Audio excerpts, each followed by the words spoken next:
तो राजस्थान विधानसभा का बजट सत्र चल रहा है और आज भी प्रश्नकाल में जनहित के मुद्दों की गूंज रहेगी। उम्मीद की जा रही है कि सार्थक रूप से चर्चा होगी, बहस होगी।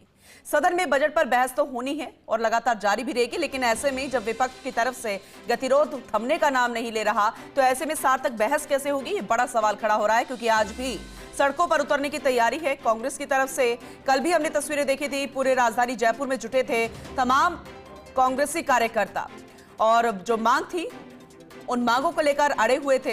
और आज भी वही मांग कि मंत्री द्वारा माफी मांगी जाए, लेकिन हम आपको कल की तस्वीरें भी दिखा रहे हैं। लगातार किस तरीके से गतिरोध थमने का नाम नहीं ले रहा था और कल जब शुरुआत हुई सदन की कार्यवाही की तो नारेबाजी करते हुए वैल में आ गए और वो सभी विधायक जिनका निलंबन, उसी का विरोध और निलंबित विधायक सदन में आ रहे हैं। हालांकि देखा जाए तो सदन की एक मर्यादा होती है, ऐसे में पक्ष और विपक्ष की तरफ से आज भी जो रिएक्शंस निकल कर आएंगे वो आप तक सबसे पहले पहुंचाएंगे। कल उन्होंने बाइकाट कर दिया है और बाइकाट करने के बाद अंदर घुसे तो उनको ये समझना पड़ेगा उनकी रणनीति क्या है। अगर बाइकाट करना है तो बाइकाट करे, अंदर आना है तो अंदर आवे, जबरदस्ती आना है तो जबरदस्ती आवे, लेकिन एक रणनीति तो तय करे।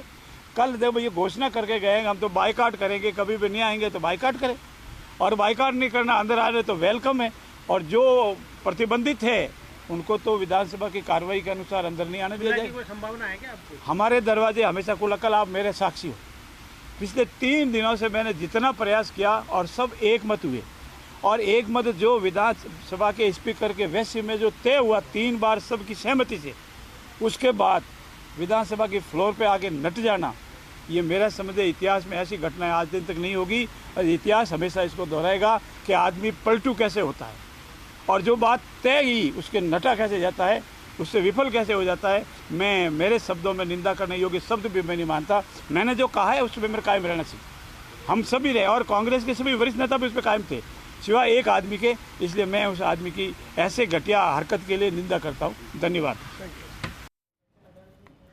देखिए, अब इस तरीके से रिएक्शन तो सामने आएंगे। कल जिस तरीके से गतिरोध हुआ, घटना हुआ, आरोप प्रत्यारोप लगे, छीटाकशी हुई और फिर मामला थमने का नाम नहीं ले रहा। ये माना जा रहा था कि कल जिस तरीके से बातें की गई, वार्ता की गई और ये उम्मीद थी कि एक बार फिर से गतिरोध खत्म हो जाएगा, लेकिन ऐसा होता हुआ नजर नहीं आया। विधानसभा का बजट सत्र, सदन की कार्यवाही तो प्रश्नकाल से शुरू होगी ही।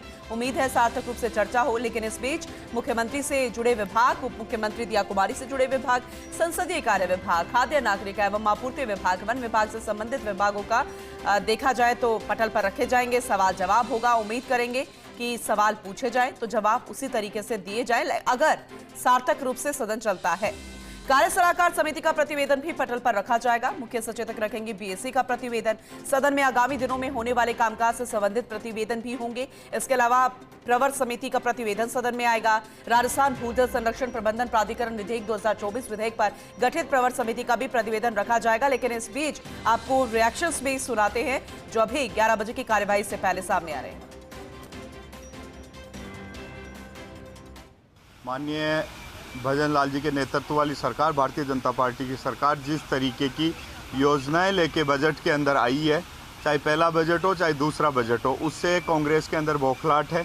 और उस बौखलाहट का ही एक नतीजा है कि बिना किसी मुद्दे के कांग्रेस जिस तरीके का सदन का समय खराब कर रही है और उस समय के अंदर उनको ऐसा लग रहा है कि हमारा पूरे राजस्थान के अंदर मैसेज जिस तरीके से जाना चाहिए था वो नहीं जा पा रहा, तो उनको ऐसा लगता है कि कोई ना कोई व्यवधान करके सदन का समय खराब करे। चेयर की एक अलग रेपुटेशन है, आसन का हमेशा सम्मान किया जाना चाहिए। हम सभी आसन के अनुसार चलते हैं, उनके नियमों से चलते हैं। आसन का सम्मान सर्वोपरि होना चाहिए। कल जो भी चीज़ें हुई है, जो भी घटनाक्रम हुआ है, वो वाकई चिंताजनक है।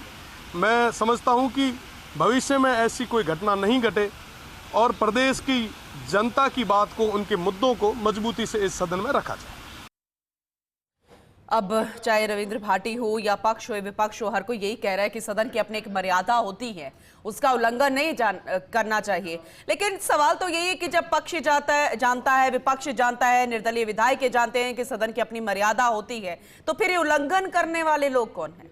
उल्लंघन तो हो रहा है ना, चाहे किसी ना किसी विधायक से हो रहा हो, चाहे पक्ष हो विपक्ष हो। तो सवाल तो यही खड़ा होगा कि जब सब सदन की मर्यादा जानते हैं तो फिर ये उल्लंघन क्यों, फिर सार्थक बहस क्यों रही?